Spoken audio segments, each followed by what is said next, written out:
नमस्कार किचन सिद्धलक्ष्मी को आपण मानकु बहुत बहुत स्वागत।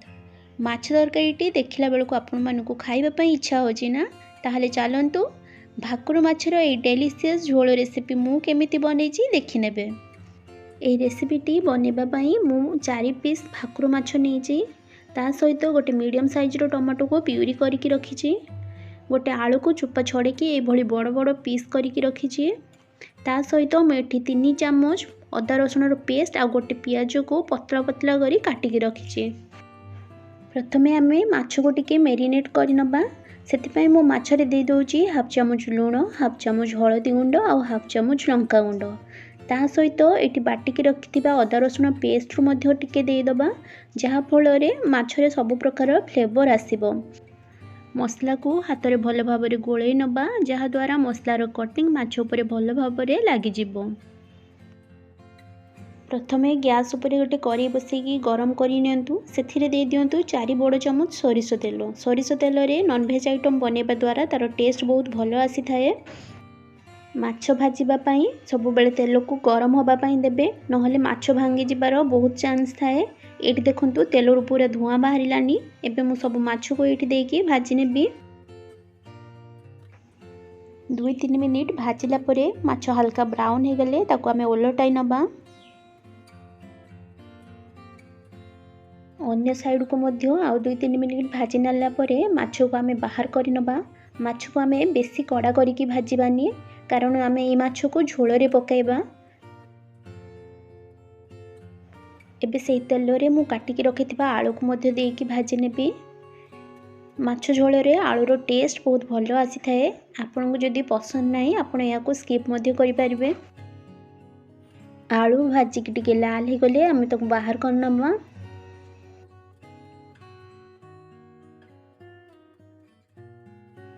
सही माछ भजा तेल रे एठी मु दे दोची हाफ चमच गोटा जीरा। जीरा टिके फुटी गले काटिकी रखिथिबा पियाज को मध्य एठी दे दबा। पियाज को आमे हल्का ब्राउन करके भाजी नबा। पियाज पकेला परे पियाज को टिके सब बेले गोले दउथबे, नहले गोटे साइड रो पियाज पूरा कळा पड़ी जिवो। पियाज पोड़ी गले तरकारी टेस्ट पूरा पिता लगी थाए। एठी देखंतु पियाज हमर हल्का ब्राउन हे गलानी। गैस रो फ्लेम को एबे लो करके मु सेथिरे दे दोची हाफ चमच हळदी गुंड, हाफ चमच धनिया गुंड और हाफ चमच लंका गुंड। गुंड मसला को टिके समय भाजी नेला परे सेथिरे दे दियंतु करके रखिथिबा अदा रसुण रो पेस्ट को।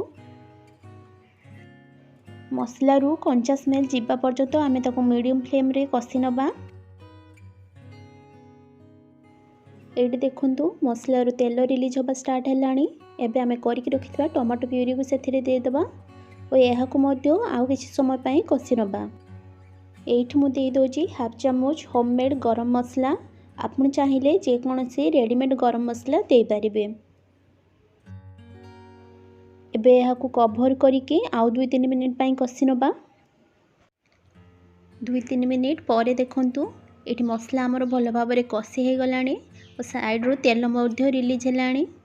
जेते पर्यंत मसला रो तेल रिलीज न होइतबो सेते पर्यंत आपण मसला को कसीबे, नहले तरकारी रो टेस्ट भल आसीबनी।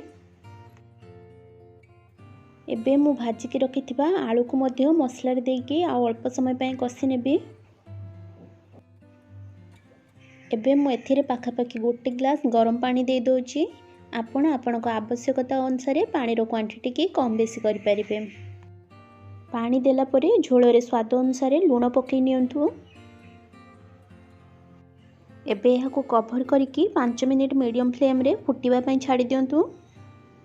5 मिनिट परे देखंतु एटी झोल हमर भल भाव रे फुटी गलानी। एही स्टेज रे आमे भाजी के रखिथिबा माछ सब को मध्य एटी दे दबा। एबे एहा कवर करके आउ 5 मिनिट पई छाडी दबा। 5 मिनिट परे देखंतु एठी माछ तरकारी हमर हेई आस्तिलानी। माछ को एबे हल्का हाथ रे टिके उल्टे नबा। एबे मु काटिके रखिथिबा किछि धनिया पत्र और 2टी कंचा लंका को ए भली भाबरे मझिरु चीरी के तरकारी पकई नेबे, जहा फଳରେ तरकारी स्वाद आहुरी बढ़ी जिवो।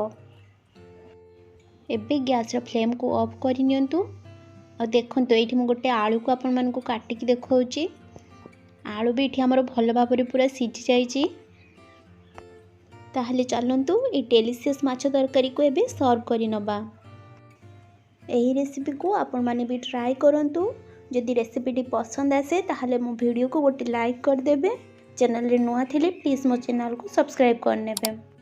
निजर मतामत कमेंट सेक्शन रे दबा पई जमा भी भूलिबेनी। आपण मानकर गोटे गोटे कमेंट मते नुआ नुआ रेसिपी बनेबा पई बहुत मोटिवेट करिवो।